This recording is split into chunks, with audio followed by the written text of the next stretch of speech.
Hello y'all, it is Valerie here at Pisces Mountain Farm, and it's a beautiful mild day, slightly chilly. Let me put it to you this way, it's warm out, but when that wind blows, it's very cutting. So right now I'm a little warm, but when that wind starts to blow, it'll cut right through me and I'll be cold again. So here on the farm recently, I have been winter sowing some things and gathering the last of the supplies that I'm going to need to get electric to my greenhouse. And I'm a little bit behind on that. There are some things I would have liked to have already started, but I don't have any more space in my house, so I've just got to get my greenhouse up and running and test it a couple of nights to make sure it's going to hold heat. And when I do that, hopefully I can move a bunch of stuff out there. So for now, I guess I just want to kind of show you what I have winter sowed.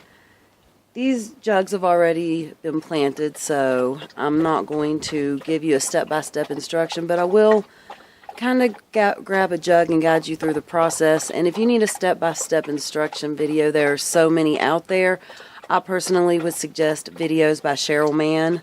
To me, she's the guru, but you do your research and you watch whoever makes you feel like they're talking to you and they're speaking to you. First, let me describe what winter sowing is. Winter sowing is not the same thing as going outside and putting seeds on the ground while there's still snow on the ground. You do some seeds like that, like you can do poppies like that, and there are some other things. What winter sowing is you take a jug that is see-through, and the general rule of thumb is if you can see your hand through it,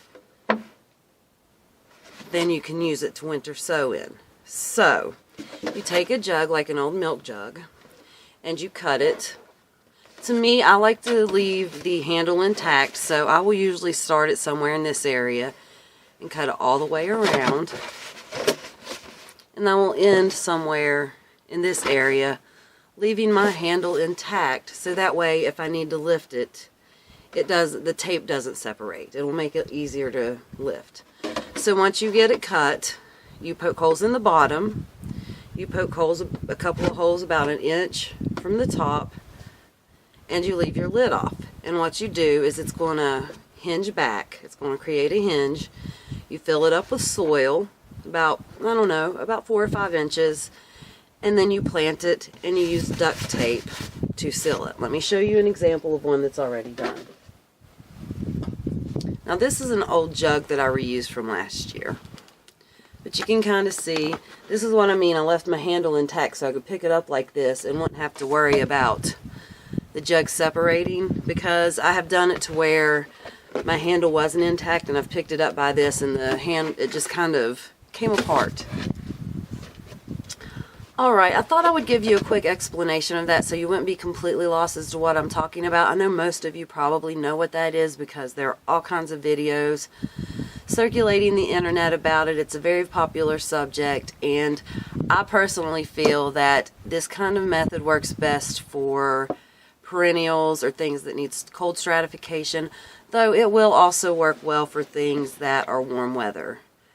And it's been very tested, and there are several groups that you can join that will show you how to do this, like I said.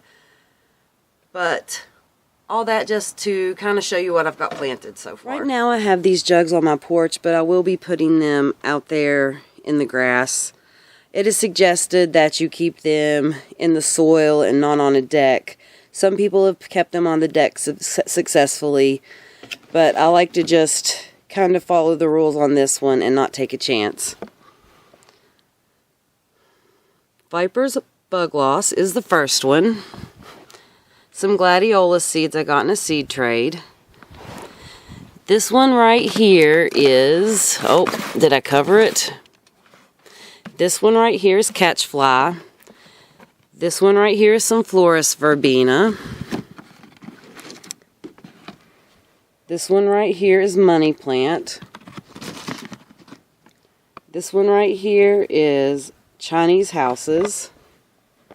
This one right here is Maltese Cross. I accidentally labeled it wrong. Well, what I did is I pre-labeled it and then I sowed the seeds backwards, so I had to change it.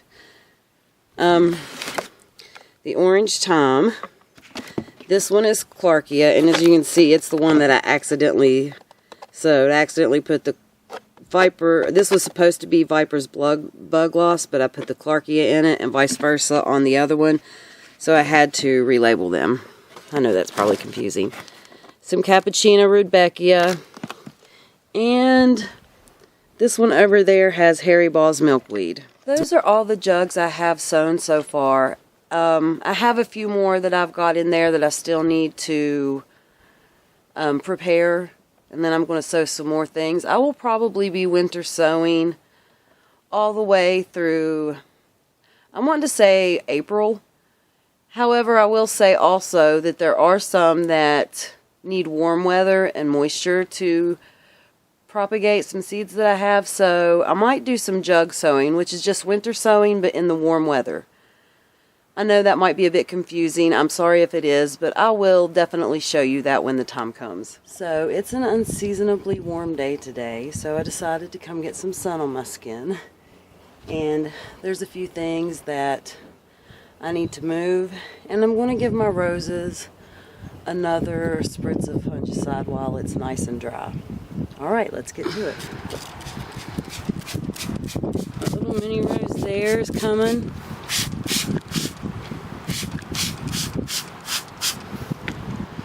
I just get it nice and saturated. This one right there, I don't know if you can see that.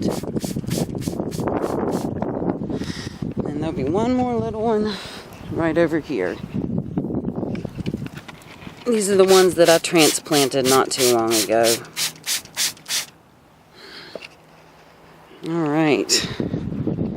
Now let's get this big boy over here. Look how fat he is. Just get all of it.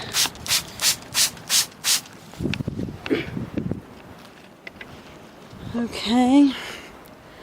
Now we're going to go get these ones that I just planted over beside my greenhouse.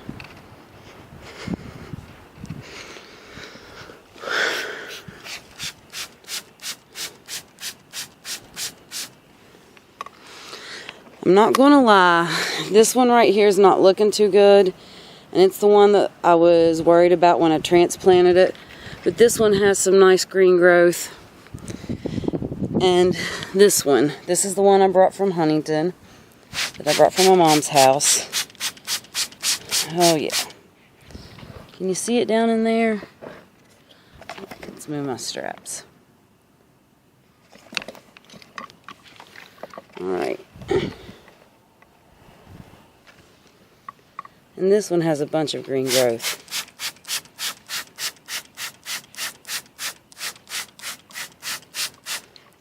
I get the whole thing, even the part that's dead, just to make sure that there's no funguses or molds or anything that could cause a problem still left. I have this area in front of my greenhouse, and I have a hydrangea planted here. It's little. A hydrangea planted down there. And a hydrangea planted there. When I planted them there, I was going to do this front area a little different. I'm going to put a fire pit in this front area. And I thought I would have enough room with those hydrangeas there because they're the small ones. But just looking at it, there's no way. So I'm going to move them back there where I was just spraying those roses, the roses that are beside my greenhouse. I'm going to put them in line with those, and they're just now trying to break dormancy and bud up, so I hope I don't kill them in the process. I hope they're still, you know, asleep enough that they don't go into too much shock, but that's basically what I'm going to be doing at this point right now, is dig those up and moving them.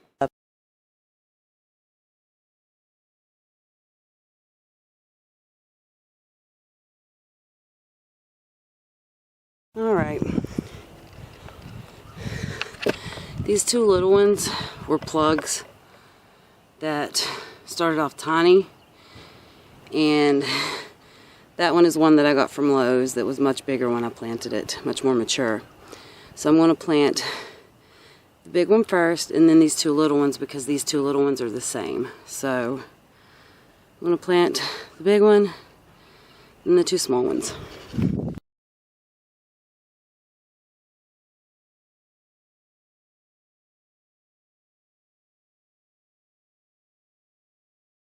Once again, I like to layer in my native soil and some kind of potting soil or compost.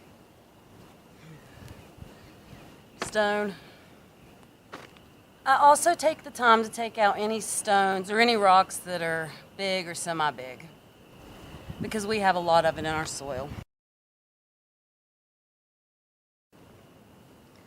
The reason I like to layer in the native soil and the good soil is I like to put the good soil in to give it something to get started with, because that's what it's used to. But I like to layer in the native soil because eventually that's what it's going to be growing into. So, that's my reasoning.